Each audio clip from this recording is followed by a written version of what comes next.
नमस्कार दोस्तों, हमारे इस चैनल में आपका स्वागत है। इस वीडियो में हम देखने वाले हैं जून जुलाई महीने का प्रतियोगिता दर्पण से स्मरणीय तथ्यों को, जो हमारे प्रतियोगी परीक्षाओं के लिए अति महत्वपूर्ण है। तो आइए शुरू करते हैं प्रतियोगिता दर्पण जून जुलाई 2020 से स्मरणीय तथ्य को। सबसे पहले देखेंगे राष्ट्रीय महत्व के प्रश्नों को। तो पहला प्रश्न है, हाल ही में भारतीय मौसम विभाग के द्वारा 7 सेवाएं उपलब्ध कराने से चर्चा में रही उमंग क्या है? तो इसका सही उत्तर है एक ऐप, ई गवर्नेंस हेतु सरकारी सेवाओं का एकीकृत प्लेटफॉर्म। आगे बढ़ते हैं, दूसरा प्रश्न है, भारत और विदेश में ऑफशोर विंड और अक्षय ऊर्जा को बढ़ावा देने के लिए हाल ही में किन दो महारत्न कंपनियों ने आपस में समझौता किया है? तो इसका सही उत्तर होगा एनटीपीसी और ओएनजीसी। दोनों ही महारत्न कंपनियां हैं और दोनों ने ही आपस में समझौता किया है। तीसरा प्रश्न देखते हैं, जल्द ही परिचालन प्रारंभ होने से चर्चा में रहे सामरिक महत्व के नीमोपदम दारचा सड़क किन दो स्थानों को आपस में जोड़ेगी? लाहौल घाटी हिमाचल को कारगिल लद्दाख से। चौथा प्रश्न, हाल ही में धान में पराली की समस्या को दूर करने के लिए वैज्ञानिकों द्वारा किन दो जीनों की पहचान की गई है? इसका सही उत्तर होगा RH14 एवं RH18। धान में पराली की समस्या को दूर करने के लिए वैज्ञानिकों ने इन दो जीनों की खोज की है। आगे बढ़ते हैं, पांचवा है, हाल ही में विश्व स्वास्थ्य संगठन WHO के एग्जीक्यूटिव बोर्ड के चेयरमैन के रूप में किसकी नियुक्ति की गई है? इसका सही उत्तर होगा केंद्रीय स्वास्थ्य मंत्री डॉक्टर हर्षवर्धन जी का नियुक्ति की गई है। आगे बढ़ते हैं, छठा है, चीन से अपना पूरा विनिर्माण परिचालन भारत में लाने से चर्चा में रही कासा एवर्ज जिम्ब मूलतः किस देश की कंपनी है और किस चीज़ का निर्माण करती है? इसका सही उत्तर है जर्मनी। चीन से अपना पूरा विनिर्माण परिचालन भारत में लाने के कारण चर्चा में रही कासा एवर्ज जिम्ब मूलतः जर्मनी देश की कंपनी है और यह फुटवियर का निर्माण का कार्य करती है। आगे बढ़ते हैं, सातवां प्रश्न, हाल ही में चर्चा में रहे एम्फन चक्रवात को किस श्रेणी का चक्रवात घोषित किया गया है एवं इसकी गति कितनी होती है?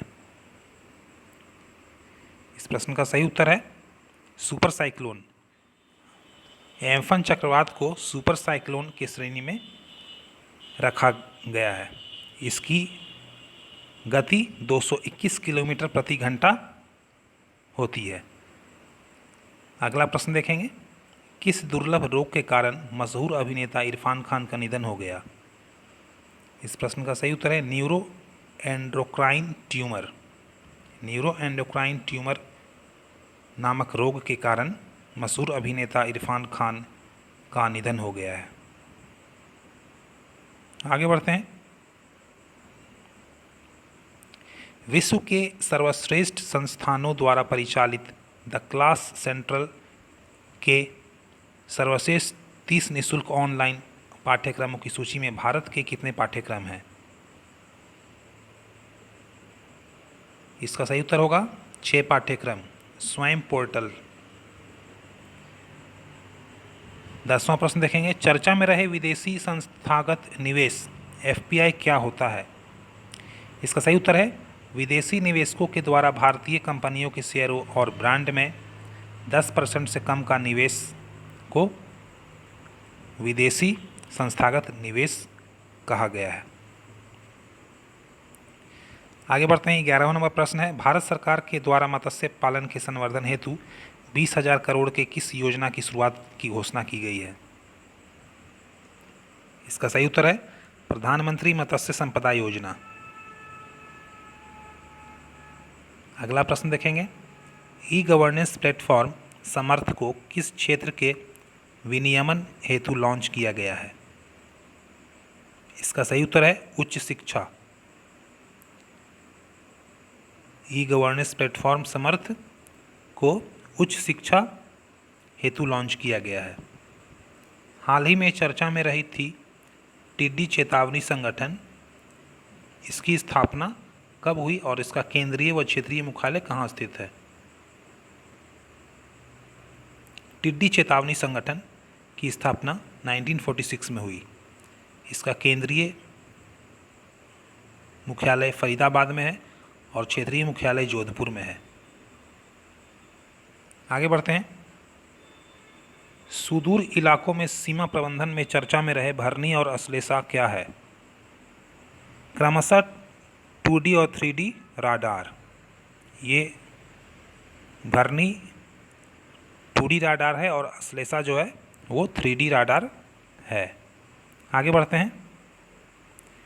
किस एयरपोर्ट को ग्राहकों की पसंद पर भारत और मध्य एशिया का सर्वश्रेष्ठ क्षेत्रीय एयरपोर्ट का स्काईट्रैक्स अवार्ड दिया गया है? इस प्रश्न का सही उत्तर है बेंगलुरु का केम्पेगौड़ा एयरपोर्ट।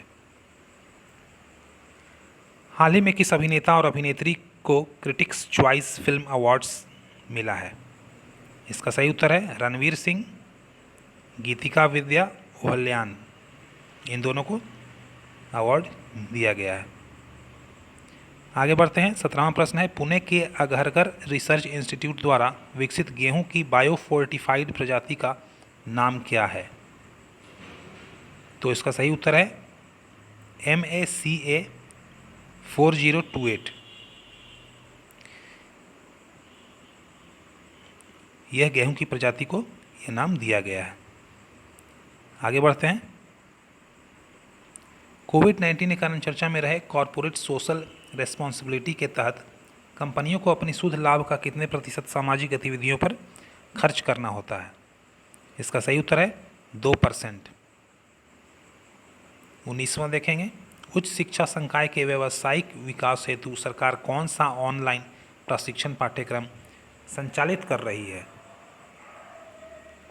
इस प्रश्न का सही उत्तर है वार्षिक टीचिंग रिफ्रेशर पाठ्यक्रम अर्पित।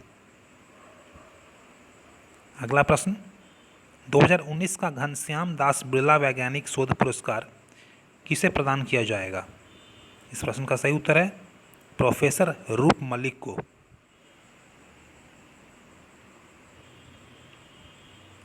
अब आगे बढ़ते हैं और अब कुछ अंतर्राष्ट्रीय महत्व के प्रश्नों को देखते हैं।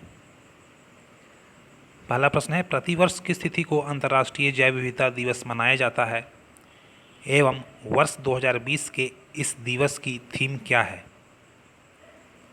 प्रतिवर्ष 22 मई को अंतर्राष्ट्रीय जैव विविधता दिवस मनाया जाता है और वर्ष 2020 के इस दिवस की थीम थी our solutions are in nature. अगला प्रश्न देखेंगे। हाल ही में चर्चा में रहे hop on my adventures on boats trains and planes पुस्तक के लेखक कौन है? इसका सही उत्तर है रस्किन बॉन्ड।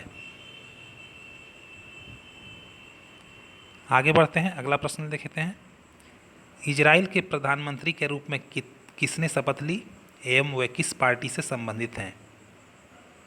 इसका सही उत्तर है इजराइल के प्रधानमंत्री के रूप में बेंजामिन नेतन्याहू ने शपथ ली है और यह लिकुड पार्टी से संबंधित नेता हैं।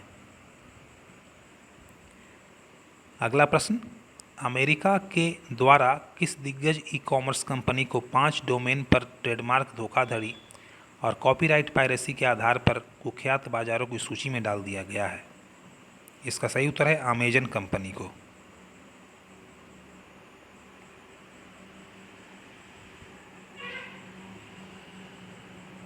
अगला प्रश्न देखते हैं। आगामी विश्व मुक्केबाजी चैंपियनशिप 2021 की मेजबानी भारत से रद्द करके किसे दे दी गई है? इसका सही उत्तर है बेलग्राद सर्बिया को। अगला प्रश्न देखते हैं। हाल ही में जारी सिप्री की एक रिपोर्ट के अनुसार वर्ष 2019 में सैन्य खर्च में विश्व के प्रथम 3 अग्रणी राष्ट्र कौन हैं? इस प्रश्न का सही उत्तर है प्रथम अमेरिका है, दूसरा यानी द्वितीय चीन है और तृतीय पर भारत का नंबर आता है। आगे बढ़ते हैं। 7वां प्रश्न, कौन सा देश अपने दावों के समर्थन में विवादित 11 डैश लाइन का प्रयोग करता है एवं यह किस भौगोलिक क्षेत्र से संबंधित है? इस प्रश्न का सही उत्तर है चीन, और यह दक्षिणी चीन सागर से संबंधित है। 8वां प्रश्न, हूती विद्रोही किस देश से संबंधित हैं? इस प्रश्न का सही उत्तर है हूती विद्रोही यमन देश से संबंधित हैं। 9वां सवाल, हाल ही में चर्चा में रहे छात्र समूह फ्राइडेज फॉर फ्यूचर क्या है एवं इस पहल की नेतृत्वकर्ता कौन है? छात्रों द्वारा समर्थित पर्यावरण आंदोलन की मुहिम, ग्रेटा थनबर्ग। यह फ्राइडेज फॉर फ्यूचर छात्रों द्वारा समर्थित पर्यावरण आंदोलन की एक मुहिम है और इनकी नेतृत्वकर्ता हैं, उनका नाम है ग्रेटा थनबर्ग। आगे बढ़ते हैं। 10वां प्रश्न, अमेरिका द्वारा चीन से रिहा करने की अपील से चर्चा में रहे गेधुन चोएकी नीमा कौन है? तो इस प्रश्न का सही उत्तर है तिब्बती बौद्ध धर्म के 11वें पंचेन लामा। गेधुन चोएकी नीमा तिब्बत के बौद्ध धर्म के 11वें पंचेन लामा हैं। 11वां प्रश्न देखते हैं। चर्चा में रहे दोंगसा द्वीप समूह किस महासागर या सागर में स्थित है एवं इस पर किस देश का आधिपत्य है? चर्चा में रहे दोंगसा द्वीप समूह दक्षिणी चीन सागर में स्थित है और इस पर ताइवान का आधिपत्य है। 12वां प्रश्न देखते हैं। चीन द्वारा कृत्रिम द्वीप के निर्माण से चर्चा में रहे फेयदू फिनोलू द्वीप किस देश के अधीन है एवं किस महासागर में स्थित है?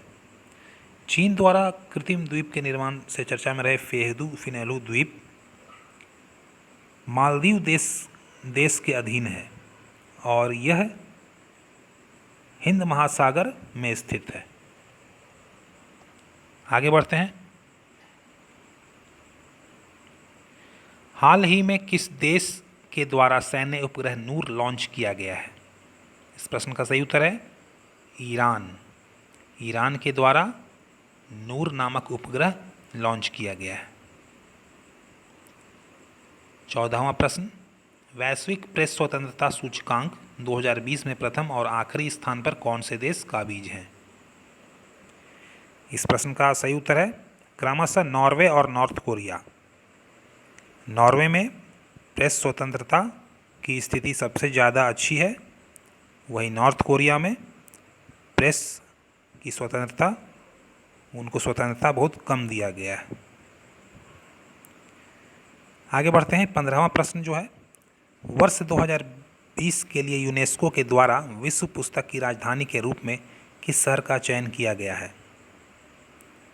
इस प्रश्न का सही उत्तर है कुआलालंपुर, मलेशिया। 16वां प्रश्न, चर्चा में रहे दक्षिणी चीन सागर में किन द्वीप समूह को प्रसारित करने के लिए चीन ने नए जिलों की स्थापना की है? इस प्रश्न का सही उत्तर है पेरासेल द्वीप समूह और स्प्रेटली द्वीप। 17वां प्रश्न, अंतरिक्ष मिशन तियानवेन-1 किस देश की अंतरिक्ष परियोजना है? इसका सही उत्तर है चीन का मंगल मिशन। अंतरिक्ष मिशन तियानवेन-1 चीन की अंतरिक्ष परियोजना है। 18वां प्रश्न देखते हैं। आग लगने की घटना से चर्चा में रहे यूरोप के सर्वश्रेष्ठ वेटलैंड में शामिल बिब्रीजा नेशनल पार्क किस देश में स्थित है? इस प्रश्न का सही उत्तर है पोलैंड। आग लगने की घटना से चर्चा में रहे यूरोप के सर्वश्रेष्ठ वेटलैंड बिब्रीजा नेशनल पार्क पोलैंड देश में स्थित है।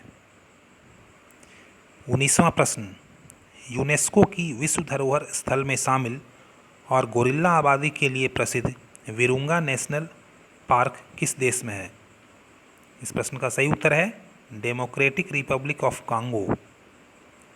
Virunga national park democratic Republic of Congo में स्थित है।